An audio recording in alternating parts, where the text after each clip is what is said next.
could potentially be controversial or a hot button subject to explore, but it's not intended to be any of that.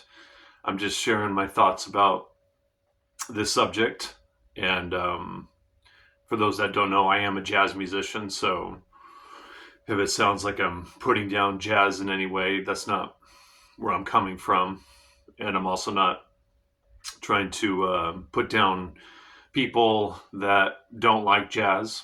I'm just exploring the subject here. So take it for whatever it's worth.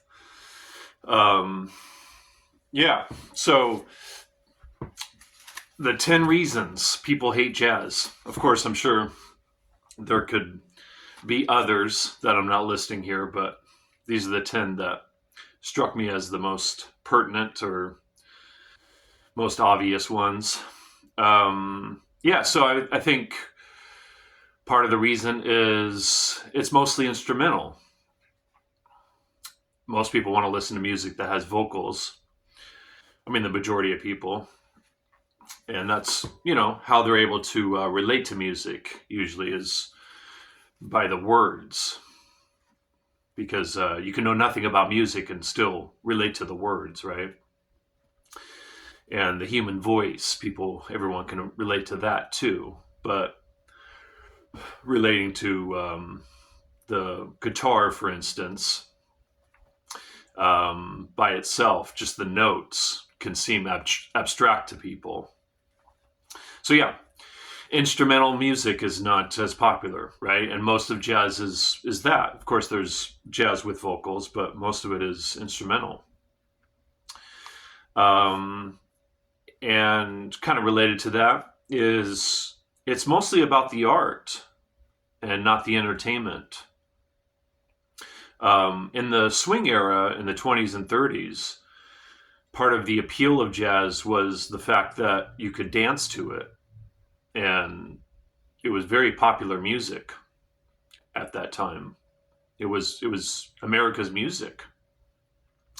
I can't remember how much he was making, but Benny Goodman was making thousands of dollars, if not every week, every month.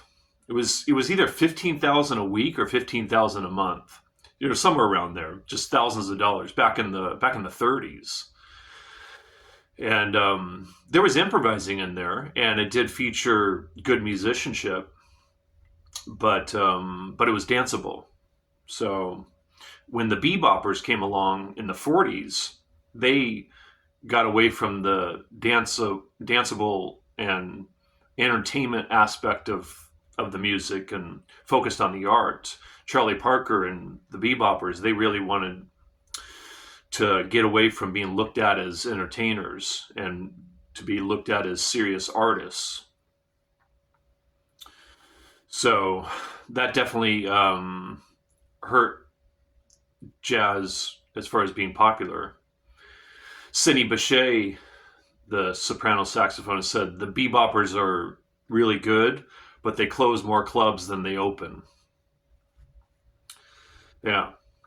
And so kind of related to that as well. These are all kind of, I suppose, related. We are talking about jazz. So it's complicated.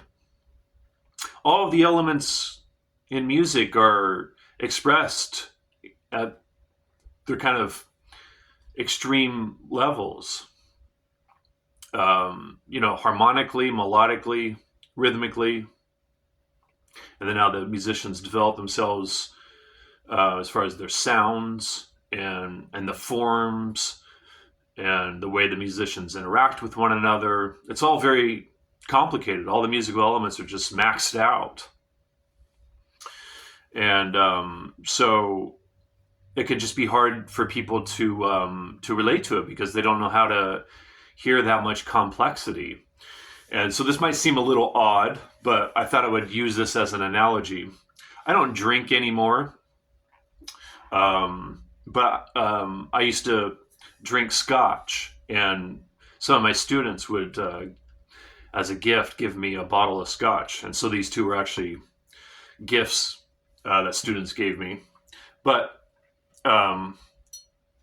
this is Johnny Walker Blue, which is very popular, and it's about at least when I was given this about 10 years ago, it was $150, and they color it. They add color to it to make it darker, to make it more visually appealing.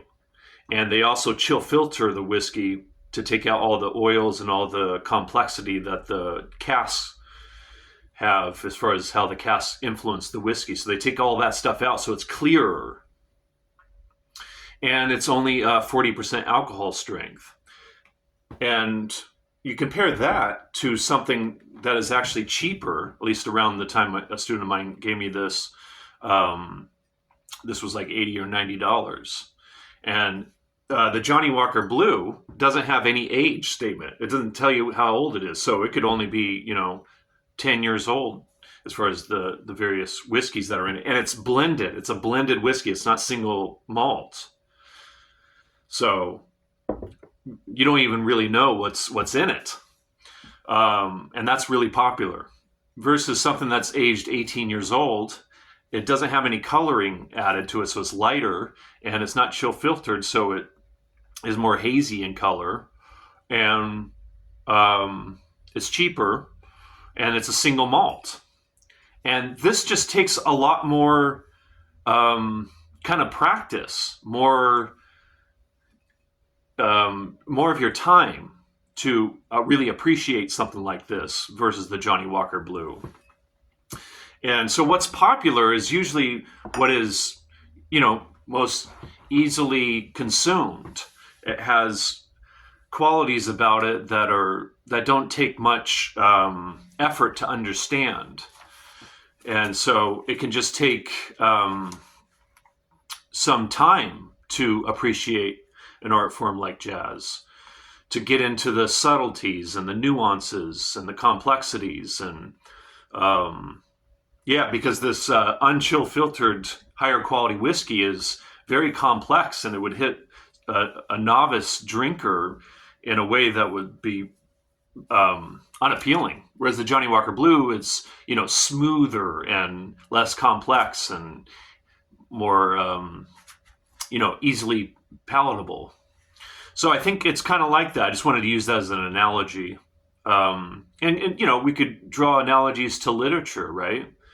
To understand really good literature, it requires very often to get an education in how to appreciate really good literature or really good visual art, paintings. To really appreciate really great paintings, sometimes you have to take some art classes to really appreciate the complexities and the nuances and the subtleties. So I think that's another reason. It's mostly acoustic. The instruments are mostly acoustic.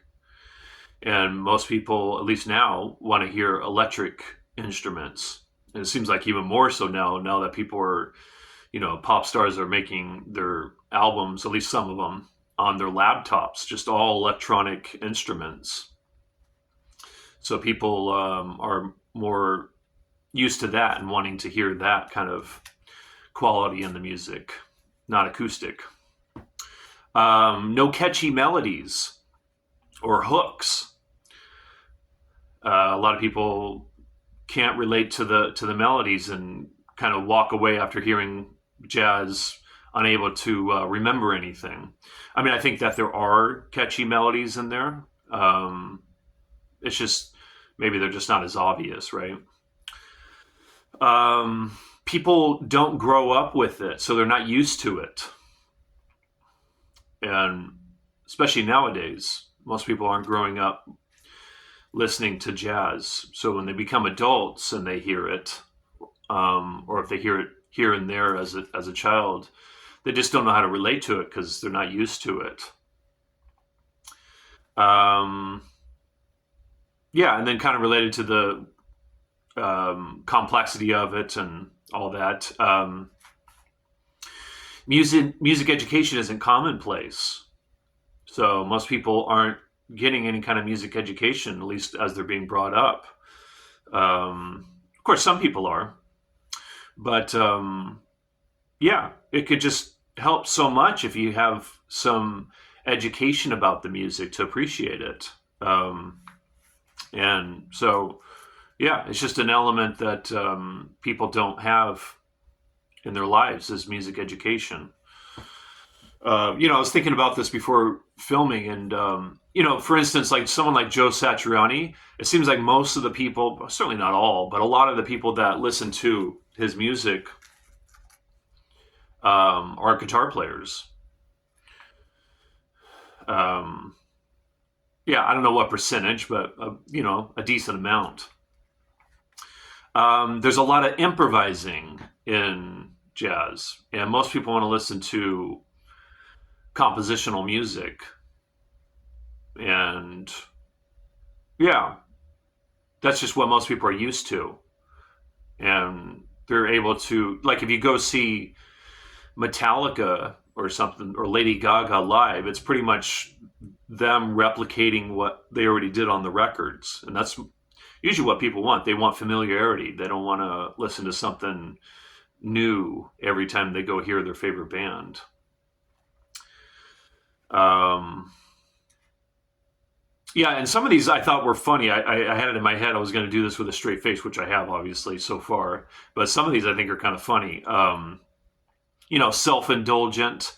I think some people anyways, think that jazz musicians are just playing for themselves and not for the audience. Yeah, seems pretty common that people think that. But I mean, that's not the intent behind it, of course. Um, yeah. And then this one I think is the funniest one. Jazz musicians are snobs. Yeah, I mean, there's snobs in all areas of music, especially like in the classical world, a lot of classical snobs. But yeah, jazz musicians can be pretty snobby. And yeah, I believe that's all 10 that I had listed here. I kind of did them out of order, so I'm pretty sure that was all 10. But yeah, I mean, I kind of think that a lot of modern jazz, certainly not all, but a lot of it has become overly academic. There's a lot of head involved, intellectual kind of stuff, and then a lot of facility, a lot of technique, and not enough of this in the music nowadays. And back in the, bebop days, Charlie Parker and those musicians, they were I think all great jazz musicians have all three at a high level. And what I was going to say about the beboppers is they had that in there. They had the soul in there. They had the blues in there. And I think because of academia, jazz musicians are kind of focused heavily on the intellectual aspects of the music and kind of don't connect so much with the blues side of music, the emotional, the visceral side of the music, which is really important. What I was going to say about all jazz musicians, I think all great jazz musicians are very intellectual, have a high degree of technical facility on their instruments, but then also have this, and they're very soulful. All my favorite jazz musicians have all three of those areas of themselves developed, and it's really clearly evident in the music. So I think, yeah, a lot of modern jazz has kind of gotten away from having a balance of all three of those. And I think just because of the schools and the hyper focus of, just on the information part of it, rather than the kind of how the music relates to what's going on in the culture and on the streets. Anyways, there's my reasons why I think people hate jazz. Let me know what you think.